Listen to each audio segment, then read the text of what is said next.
আসসালামু আলাইকুম। স্বাগত জানাচ্ছি বিবিসি আন্তর্জাতিক সংবাদে। সংবাদের শুরুতেই থাকছে সংবাদ শিরোনাম। ইন্নালিল্লাহ। তৃতীয় বিশ্বযুদ্ধ মারাত্মকভাবে শুরু হয়ে গেছে। মধ্যপ্রাচ্যের সমস্ত জ্বালানি স্থাপনা এক এক করে গুড়িয়ে দেওয়া হচ্ছে। আমরা যেসব জায়গা থেকে জ্বালানি কিনি সেগুলোর উপরও আক্রমণ করা হচ্ছে।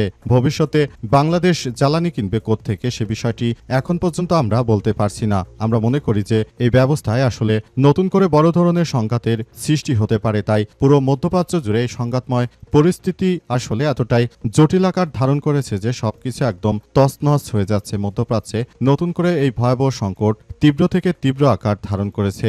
ইরানের দক্ষিণ গ্যাস ফিল্ডে আক্রমণের পর ইরান এমনভাবে মধ্যপ্রাচ্যের বিভিন্ন জায়গাগুলোতে আক্রমণ চালাচ্ছে যে সবকিছু একদম ধ্বংস হয়ে যাচ্ছে, সবকিছু চরমভাবে বাধাগ্রস্ত হচ্ছে। মার্কিন যুক্তরাষ্ট্র এবং ইহুদিবাদী ইসরায়েল তারা যা শুরু করেছে এতে করে পুরো বিশ্বজুড়ে এই জ্বালানি অবকাঠামো এখন ধ্বংসের দিকে যাচ্ছে। ইরানের পক্ষ থেকে বলা হয়েছে যে যতক্ষণ না পর্যন্ত ইহুদিবাদীদের ধ্বংস না হবে ততক্ষণ পর্যন্ত আমরা আমাদের আক্রমণ চালিয়ে যাব।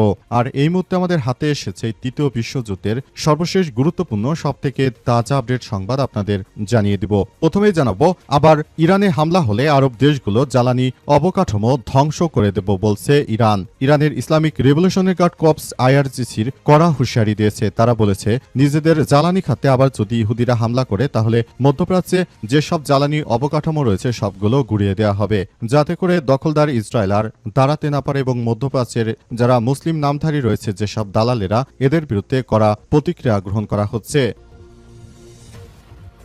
এরপর জানাবো, ওয়াশিংটনে হামলা চালালো ইরান। যুক্তরাষ্ট্রের রাজধানী সহ ওয়াশিংটনে একটি ড্রোন শনাক্ত করেছে মার্কিন সেনাবাহিনী। এমন জায়গায় মনুষ্যবিহীন আকাশযানটি দেখা গেছে যেখানে দেশটির পররাষ্ট্রমন্ত্রী মার্ক রুবিও এবং প্রতিরক্ষামন্ত্রী পেন্টাগন প্রধান পিট হেগসেথ বসবাস করেন এবং ওই এলাকায় ড্রোন দিয়ে আক্রমণ চালানো হয়েছে বলে এমনটা জানা যাচ্ছে। এদিকে দক্ষিণ গ্যাস ফিল্ড স্থাপনায় হামলা কেন পুরো বিশ্বকে কাঁপিয়ে দিল। ইরানের দক্ষিণ গ্যাস ফিল্ডে ইসরায়েলের বিমান হামলায় মধ্যপ্রাচ্যে চলমান যুদ্ধের এক বিপজ্জনক উচ্চতায় পৌঁছে গেছে। সিএনএনের ভূস্থানিক বিশ্লেষণ এবং ভিডিওচিত্রে আজ হামলায় ধ্বংসযজ্ঞের বিভিন্ন বিষয় বর্ণনা করা হয়েছে। সেখানে জানা গেছে যে এই হামলা চালিয়ে এখান থেকে মূলত পারস্যের সব জায়গায় গ্যাসের সরবরাহ করা থাকে। এখানে যে গ্যাস রয়েছে গ্যাস দিয়ে আগামীতে বিশ্ব অন্তত একটানা 13 বছর চলতে পারবে এমন গ্যাসই মজুত রয়েছে এখানে হামলা চালিয়ে মূলত তারা যে জায়নবাদী কার্যক্রম শুরু করেছে এবং তারা যা শুরু করেছে ইহুদিবাদীরা, এখন এই গ্যাস ফিল্ড একদম ধ্বংসের দ্বার প্রান্তে চলে যাচ্ছে। পুরো মধ্যপ্রাচ্য জুড়ে এই সংঘাতময় পরিস্থিতি এতটাই তীব্র থেকে তীব্র আকার ধারণ করেছে যে এই গ্যাস যদি ধ্বংস হয়ে যায় তাহলে ইরান কখনোই ঘুরে দাঁড়াতে পারবে না। এই জন্য জায়নবাদীরা এখানে আক্রমণ শুরু করেছে। এতে বিপুল পরিমাণ জ্বালানি নষ্ট হয়ে যেতে পারে এবং এই জ্বালানি দিয়ে সারা বিশ্ব অন্তত একটানা 13 বছর পর্যন্ত তারা তাদের জ্বালানির চাহিদা মেটাতে পারবে। এই জায়গা ইহুদিরা ধ্বংস করে দিতে চায়। এজন্য ইরানের এই জায়গায় হামলা করার পর পুরো মধ্যপ্রাচ্যের ইহুদিবাদী ইসরায়েল এবং মার্কিন যুক্তরাষ্ট্রের স্বার্থ সংশ্লিষ্ট যেসব জায়গাগুলি রয়েছে সেখানে মূলত ইরান তীব্র থেকে তীব্র আক্রমণ চালাচ্ছে। এতে করে মধ্যপ্রাচ্যের জ্বালানি স্থাপনাগুলো এক এক করে ধ্বংসের দিকে চলে যাচ্ছে এবং মধ্যপ্রাচ্যে ছড়িয়ে পড়েছে আরেকটি ভয়ানক যুদ্ধ। জানাবো, উত্তর কোরিয়ায় প্রায় শতভাগ ভোট পেয়ে জয়ী কিমের দল। উত্তর কোরিয়ার পার্লামেন্টের নির্বাচনে বিপুল ভোটে জয়লাভ করেছে দেশটির নেতা কিম জং উনের দল। 15 মার্চ অনুষ্ঠিত এই নির্বাচনে ভোটার উপস্থিতি 99.99%। দেশটির শাসক দল ওয়ার্কার্স পার্টি অব কোরিয়া এবং তাদের মিত্ররা 15তম সুপ্রিম পিপল অ্যাসেম্বলি নির্বাচনে পেয়েছে 99.93% ভোট, আর মাত্র বিরোধী দল পেয়েছে 0.06% ভোট। এবং সর্বশেষ জানাবো, যুক্তরাষ্ট্রকে না জানিয়ে ইরানের দক্ষিণ পাস গ্যাস ফিল্ডে হামলা চালিয়েছে ইহুদিবাদী ইসরায়েল, বলছেন মার্কিন প্রেসিডেন্ট ডোনাল্ড ট্রাম্প। অত্যন্ত দুঃখের সঙ্গে বলতে হচ্ছে যে জায়নবাদীরা তারা মূলত সারা বিশ্বকে ধ্বংস করতে উঠে পড়ে লেগেছে। ইতিমধ্যে তারা ধ্বংসপ্রাপ্ত কার্যক্রম শুরু করেছে এবং মধ্যপ্রাচ্যে তারা যে অন্যায়ভাবে আক্রমণ চালিয়ে যাচ্ছে সেখান থেকে মূলত আমরা দেখতে পাচ্ছি যে তারা ইরানের সব থেকে গুরুত্বপূর্ণ এই গ্যাস ফিল্ডে হামলা চালিয়েছে এবং মার্কিন যুক্তরাষ্ট্রের কাছ থেকে অনুমোদন ছাড়াই এই আক্রমণ আক্রমণ করা হয়েছে এবং আক্রমণ করে সবকিছু তছনছ করে দেওয়া হয়েছে। প্রিয় দর্শক, এতক্ষণ শুনছিলেন সংবাদ শিরোনাম, এবারে বিস্তারিত। তবে তার আগে বন্ধুরা অনুরোধ থাকবে এই সংবাদটিতে একটি লাইক দিন। এই চ্যানেলে আপনি নতুন হয়ে থাকলে আমাদের সংবাদটি দেখতে দেখতে চ্যানেলটি সাবস্ক্রাইব করে রাখুন। কমেন্ট করে বন্ধুরা আপনার মূল্যবান মতামত জানিয়ে দিন আপনি বিশ্বের কোন দেশ থেকে বা বাংলাদেশের কোন স্থান থেকে আমাদের সংবাদটি দেখছেন এবং শুনছেন। আর বন্ধুরা, সংবাদটি আপনার সোশ্যাল মিডিয়া ফেসবুকে শেয়ার করে বন্ধুদেরও দেখার সুযোগ করে দিন। গাজা যুদ্ধে আপনি যদি নিরীহ ফিলিস্তিনিদের ভালোবেসে থাকেন, কমেন্টে ইয়েস লিখে পুরো বিশ্বকে আমাদের এই সংবাদটি দেখার সুযোগ করে দিন। এবারে বিস্তারিত।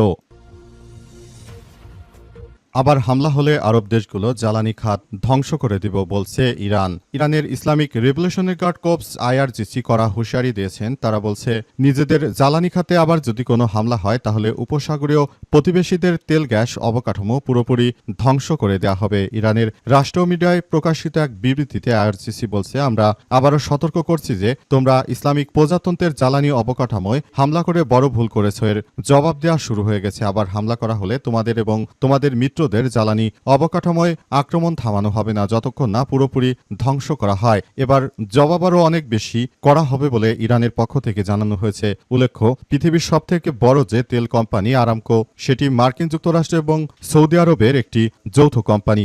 আরব আমেরিকান অয়েল কোম্পানি নামে পরিচিত এই কোম্পানিটির উপর মূলত আক্রমণ চালিয়েছে ইরান। এছাড়াও মধ্যপ্রাচ্যে যেসব দালাল রাষ্ট্র রয়েছে যারা মধ্যপ্রাচ্য থেকে তাদের আমেরিকান বাপদেরকে দিয়ে ইরানে হামলা চালায়, এসব রাষ্ট্রগুলোর উপর প্রতিনিয়ত এই হামলা অব্যাহত থাকবে বলে এমন ঘোষণা দেওয়া হয়েছে। ইসরায়েল ইরানের বিশাল সাউথ গ্যাস কেন্দ্রে হামলা চালানোর পরেই হুঁশিয়ারি আসে এবং খবরে তেলের বাজারে বড় ধাক্কা লেগেছে। ব্রেন্ট দাম 6% বেশি, ব্যারেল প্রতি $110 কাছাকাছি পৌঁছে গেছে এবং পুরো মধ্যপ্রাচ্য জুড়ে সংঘাতময় পরিস্থিতি আরও জটিল আকার ধারণ করেছে বলে জানা যাচ্ছে।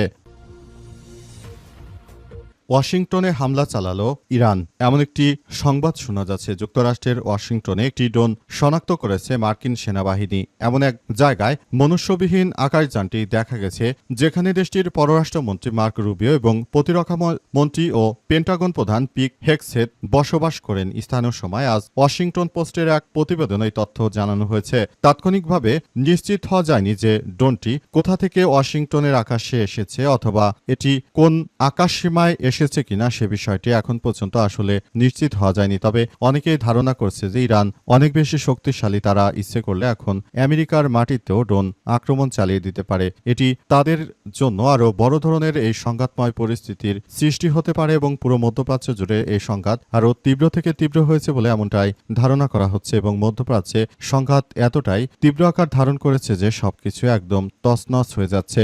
মার্কিন যুক্তরাষ্ট্র এবং ইহুদিবাদী ইসরায়েল যে কার্যক্রম শুরু করেছে সেই কার্যক্রম আসলে আমাদের সবার জন্য খুব বড় ধরনের একটি সংঘাতময় পরিস্থিতির সৃষ্টি করেছে এবং পুরো মধ্যপ্রাচ্য জুড়ে এই সংঘাত আরও তীব্র থেকে তীব্র আকার ধারণ করেছে। আমরা মনে করি সংঘাত আরও বড় ধরনের জায়গায় চলে যেতে পারে। এই সংঘাত থেকে বাঁচতে হলে আমাদেরকে এখন থেকেই আরও বড় ধরনের কার্যক্রম হাতে নিতে হবে। আমরা যদি মনে করি সংঘাত আসলে শেষ হয়ে যাবে তাহলে এটি কোনোভাবেই সম্ভব নয়। সংঘাত শেষ হবার নয়, সংঘাত আরও তীব্র থেকে তীব্র আকার ধারণ করেছে এবং মধ্যপ্রাচ্যে যে সংঘাত সৃষ্টি হয়েছে সেই সংঘাত থেকে এখনই বাঁচতে হলে আমাদের সবাইকে একসঙ্গে কাজ করতে হবে। আমরা মনে করি মার্কিন যুক্তরাষ্ট্র মুসলিমদের বিরুদ্ধে আক্রমণ চালিয়ে তারা মূলত আমাদের তেল গ্যাস ক্ষেত্রগুলোই ধ্বংস করতে চায় এবং তারা যে ভেনেজুয়েলা থেকে তেল এনেছে সেই তেল বিশ্ববাজারে বিক্রি করে অধিক মুনাফা অর্জন করতে চায় এই জায়নবাদীরা। তবে সেটি হতে দেওয়া হবে না এমন কথাই জানানো হচ্ছে।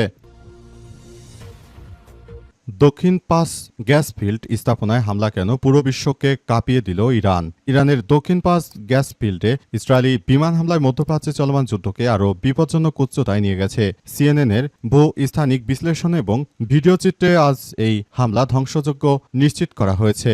এই আক্রমণ কেবল যুদ্ধের মরি ঘুরিয়ে দেয়নি, বরং ইরানকে তার প্রতিবেশী দেশগুলো জ্বালানি স্থাপনায় পাল্টা আঘাত হানতে প্ররোচিত করেছে। এর ফলে বিশ্ববাজারে জ্বালানি তেলের দাম অস্বাভাবিকভাবে বেড়ে গেছে। এই পরিস্থিতি নিয়ন্ত্রণে আনতে মার্কিন প্রেসিডেন্ট ডোনাল্ড ট্রাম্প দক্ষিণ পাস ফিল্ডটি সম্পূর্ণ ধুলোয় মিশিয়ে দেওয়ার হুমকি দিয়েছে। ভৌগোলিকভাবে দক্ষিণ পাস হল বিশ্বের বৃহত্তম প্রাকৃতিক গ্যাস ভাণ্ডার। এটি একটি অবিচ্ছেদ্য অংশ যা পারস্য উপসাগরের জলসীমায় অবস্থিত। ইরান এবং কাতার যৌথভাবে এই বিশাল গ্যাস ক্ষেত্রের মালিক, যেখানে কাতারের অংশটি নর্থ ডোম নামে পরিচিত। রয়টার্স জানিয়েছে পুরো ক্ষেত্রে প্রায় 1800 ট্রিলিয়ন ঘনফুট ব্যবহারযোগ্য গ্যাস রয়েছে, যা দিয়ে পুরো বিশ্ব আগামী 13 বছরে বছরের জ্বালানি চাহিদা মেটানো সম্ভব। ইরানের জন্য দক্ষিণ পাস কেবল একটি গ্যাস ক্ষেত্র নয়, বরং এটি তাদের অভ্যন্তরীণ শক্তির প্রধান উৎস। এখান থেকে উত্তোলিত গ্যাস দিয়ে ইরানের বিদ্যুৎ উৎপাদন এবং ঘরবাড়িতে ঘর গরম রাখার ব্যবস্থা করা হয়। ফলে এই অবকাঠামোতে আঘাত হানা হলে ইরানের সাধারণ মানুষের জীবনযাত্রা সরাসরি অচল হয়ে পড়বে। সুতরাং এই জায়গায় হামলা ইরান কোনোভাবেই মেনে নেবে না এবং ইরানের পক্ষ থেকে এই বিষয়টি স্পষ্টভাবে জানিয়ে দেওয়া হয়েছে যে জায়নবাদীরা যা শুরু করেছে এবং পুরো মধ্যপ্রাচ্য জুড়ে যে সংঘাতময় পরিস্থিতির সৃষ্টি হয়েছে এর জন্য জায়নবাদীরা কোনোভাবেই দায় এড়িয়ে যেতে পারে না বলে এমনটাই মনে করা হচ্ছে।